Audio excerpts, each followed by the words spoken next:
नमस्कार, मैं अनूप कुमार। आज हम आए गाजीपुर बॉर्डर पे कई दिनों से संयुक्त किसान मोर्चा ने भारत बंद का आह्वान किया हुआ है। तो आज 27 सितंबर है, तो किसानों ने भारत बंद को लेकर गाजीपुर बॉर्डर को पूर्ण रूप से बंद कर रखा है। उसी को लेकर हम यहाँ के जो किसान हैं, किसान नेता हैं, उनसे बात करें। प्रदीप जी, आज का तो भारत बंद है, क्या लगता है कहाँ तक सफल है? पूरा सफल है दोस्त, और आपको मेरे से ज़्यादा जानकारी होगी, आपने देखा होगा घूम के मीडिया में, न्यूज़ में, तो सब कुछ तो बंद है। सड़क बंद है, जल मार्ग बंद है, वायु मार्ग बंद है, रेल मार्ग बंद है, कोई बचा ही नहीं है। और ये जो आज का भारत बंद है, ये किसानों ने तो कॉल दी थी, लेकिन जिसको सपोर्ट और सफल बनाया है ट्रेड यूनियंस ने, मजदूर ने, व्यापारी ने, छोटे छोटे गांव से लोग जो आते हैं, सभी ने मन से समर्थन दिया है। और जनता का ही देश में राज है, और जब जनता चाहती है वही होगा। आज ये तीसरी बार भारत बंद का आह्वान किया गया है संयुक्त किसान मोर्चा की तरफ। जो पहले 2 बार असर दिखा था, वो असर अब दिखाई नहीं दे रहा। क्यों नहीं दिखाई दे रहा? आज तो मुझे तो कई गुना दिखाई दे रहा है। आप देखिए, यहाँ कोई भी रोड, भारत का सबसे चौड़ा रोड यही है। मोदी जी ने बताया था कि ये सबसे चौड़ा है, 14 लेन का एक्सप्रेसवे। इस पे कैमरा घुमाइए, कहीं कोई आवागमन हो। सबसे चौड़ा रोड हिंदुस्तान का वही बंद है, तो बाकी तो छोटे छोटे गांव में बंद है। हिसार जिला हरियाणा 150 बंद है। रोहतक में आप इस रोड की बात करते हैं तो आप बार बार बंद करते रहते हैं। 10 महीने में पता नहीं कितनी बार आप बंद कर चुके हैं, लेकिन सरकार पे कुछ खास असर पड़ नहीं रहा। तो आप इस रोड को छोड़ दीजिए, डासना से लखनऊ देख लीजिए। अगर प्रधानमंत्री जी या योगी आदित्यनाथ में अगर ये है कि नहीं कोई बंद नहीं है, तो लखनऊ से गाजीपुर आगे दिखा दें कहीं रास्ते में। मैं कहता हूँ डासना तक आगे दिखा दें। आज का तो बंद का व्यापक जो असर है, पंजाब और हरियाणा में तो पूर्ण रूप से दिखाई दे रहा है, लेकिन उत्तर प्रदेश और बाकी जगह पे कुछ खास असर दिखाई नहीं। अभी दोस्त वहाँ हम हैं नहीं, वहाँ मीडिया है, मीडिया दिखा नहीं रही है। केरल में, तमिलनाडु में, तो हम लोग हो ना, यूपी में भी वो असर नहीं दिखाई। मैंने अरे है वो तो मैंने बता दिया ना। आप कहिए योगी जी से, लखनऊ से दिल्ली आके दिखा दें आज बाई रोड। गाजियाबाद तक आए हुए हैं तो कहाँ? गाजियाबाद में ही 2 दिन पहले थे ना। आज जो भारत बंद की बात कर रहे हैं हम, आ जाए ना, हमें बंद सफल दिखाना है। हम बंद कर रहे हैं और शांति प्रिय ढंग से, कोई हिंसा नहीं कर रहे। दक्षिण भारत में, कर्नाटक में जहां बीजेपी समर्थित सरकार है, वहां भी भारत बंद है। कर्नाटक का कोई डिस्ट्रिक्ट नहीं बचा हुआ, केरल का कोई डिस्ट्रिक्ट नहीं बचा हुआ, तमिलनाडु का कोई डिस्ट्रिक्ट नहीं बचा हुआ, गोवा में बंद है, उससे ऊपर महाराष्ट्र है, महाराष्ट्र बंद है। अरे भाई कहाँ खुला है? गुजरात बंद है। जिस प्रकार से कोई भी आह्वान किया जाता है संयुक्त किसान मोर्चा की तरफ से, पंजाब और हरियाणा में जो असर दिखने को मिलता है वो बाकी राज्यों में नहीं दिखता है।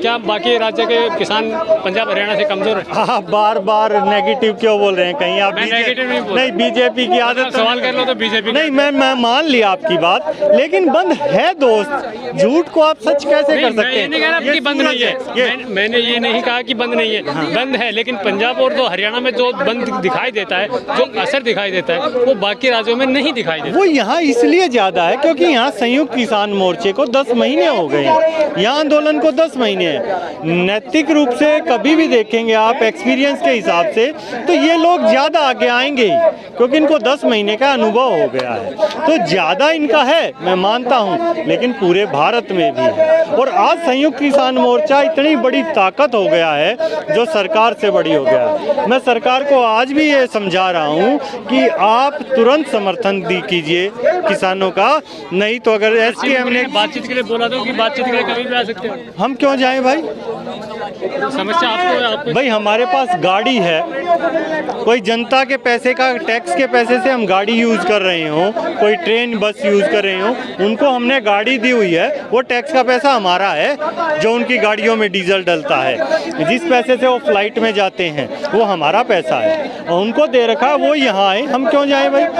जनता हमेशा बड़ी होती है दोस्त। अगर अब तक बड़े बड़े आह्वान किए गए, लेकिन सरकार पे असर नहीं पड़ा है, लेकिन आज के भी इस बंद के बाद भी अगर सरकार पे असर नहीं पड़ता है, तो आगे की रणनीति क्या रहेगी? भाई सरकार पे तो असर पड़ा हुआ है, आप लोग पूछते ही नहीं सरकार से। अब पूछने जाओगे तो 10 महीने हो गए, आपकी बातें मान ली जाती है। अरे बातें कई बार नहीं मानता आदमी, दिमाग खराब हो सकता है, ईगो हो सकती है। पूरी सरकार का टेंशन हो रखी है भाई जाके, लेकिन वो आपसे बात हो रही होती तो बार बार सरकार के नेताओं की तरफ से बयान आते हैं कि ये किसान नहीं है, दलाल है, राकेश टिकैत दलाल है, 40 के 40 किसान संगठन दलाल है। अभी तो आपके भी एक किसान नेता भानु ने आरोप लगाया है कि आंदोलन के नाम पे दलाली कर रहे राकेश टिकैत? कोई बात नहीं, आरोप प्रत्यारोप चलते रहते हैं। और अगर उनमें इतनी हिम्मत होती, आप कह रहे हैं ना कि सरकार डर रही होती, सरकार को आदेश नहीं मिल रहा है क्योंकि मोदी ने रोक रखा है। वरुण गांधी क्यों कह रहा है फिर भाई, बीजेपी का सांसद है या नहीं है, वो क्यों कह रहा है 400 देने चाहिए? मेघालय के जो गवर्नर हैं वो किसानों के समर्थन में है। भारतीय जनता पार्टी में इनमें से एक को हटा दो एक बार, ठीक है? बढ़ा दे दिया योगी जी ने 25 रुपए। कहाँ बढ़ा दिया? 25 रुपए नहीं, कम है। हरियाणा में 362 है तो बढ़ा कहाँ? कम है। बढ़ा तब कहते हैं जब वो 363 होता। शायद आप एक पैसा बढ़ाते तो बढ़ाया हुआ लिखा जा सकता था, लेकिन घटा हुआ है। झूठ बात बोली जाती है तो सारी झूठों को कैसे समर्थन दें? धन्यवाद। क्या कहना आज के भारत बंद को लेकर, कितना असर पड़ेगा सरकार के ऊपर? मेरा नाम हरीश हुण है और मैं भारतीय किसान यूनियन असली का प्रदेश प्रवक्ता हूं। मैं सबसे पहले तो आज अपने देश की जनता को और सभी समाज, सभी वर्ग के लोगों को धन्यवाद देना चाहता हूं, क्योंकि किसान और मजदूर के आह्वान पर, संयुक्त किसान मोर्चे के आह्वान पर मेरे देश का एक एक व्यक्ति आज इस भारत बंद का समर्थन कर रहा है। कितना व्यापक असर इस बंद का पड़ रहा है सरकार के ऊपर, कितना नहीं होगा? आप स्वयं देख सकते हैं कि ये भारत बंद कश्मीर से कन्याकुमारी, पूर्व से पश्चिम, उत्तर से दक्षिण तक है। आज पूरे देश में बंद है और जनता ने किया है। आज सबसे बड़ी जीत यह है कि जनता ने बंद किया। अगर पूर्ण रूप से देखा जाए, व्यापक रूप से देखा जाए तो भारत बंद का जो व्यापक असर है हरियाणा और पंजाब में व्यापक असर है, लेकिन बाकी राज्यों में कुछ खास असर दिखा। आप अभी इस समय खड़े हैं उत्तर प्रदेश में, मैं सही कह रहा हूँ। और देखिए ये 2 हाईवे हैं, NH9 है। 10 महीने से बंद कर रखा है। हाँ, इसके हाँ, नहीं, अलावा ये दोनों रोड, आप ऐसा नहीं है, ये दोनों रोड चल रहे थे। उस रोड पे आंदोलनकारी थे और ये रोड हमेशा से चल रहा है। आप चाहे मेरठ चले जाइए, सहारनपुर चले जाइए, इलाहाबाद में चले जाइए। आज इलाहाबाद उच्च न्यायालय में वकीलों ने हमारा समर्थन किया है और उच्च न्यायालय में कोई कार्रवाई नहीं हो रही है। इससे बड़ा और क्या हमारा समर्थन होगा? लखनऊ में आप चले जाइए, गोरखपुर में चले जाइए, उधर कोना हमारा बलिया है, बलिया में चले जाइए। कश्मीर से केरल, कर्नाटक, तेलंगाना, कहाँ? क्योंकि पूरे देश के लोगों को पता चल चुका है जो वो रोटी खाते हैं उसे भारत का किसान पैदा करता है। और यदि रोटी व्यापार की वस्तु बन गई तो रोटी आवश्यक वस्तु नहीं रहेगी और रोटी की कालाबाजारी होगी। जिस तरह से अभी हम लोग ऑक्सीजन की कालाबाजारी से बाहर निकले हैं, इसी तरह से रोटी की कालाबाजारी होगी। नहीं, जिस प्रकार से आप कह रहे हैं कि आमजन लोग भी हमारे साथ हैं, अगर सभी लोगों का ये आंदोलन है, सभी लोग आप लोगों के साथ आ रहे हैं, तो सरकार पे असर क्यों नहीं पड़ रहा? सरकार का तो साफ तौर पे कहना है कि कानून तो वापस होंगे नहीं। देखिए, स्वाभाविक सी बात है, सरकार यदि कहती है कानून वापसी नहीं होंगे तो सरकार की एक मियाद है। आप याद रखो कि इन कानूनों को भारत की सरकार ही वापसी करेगी।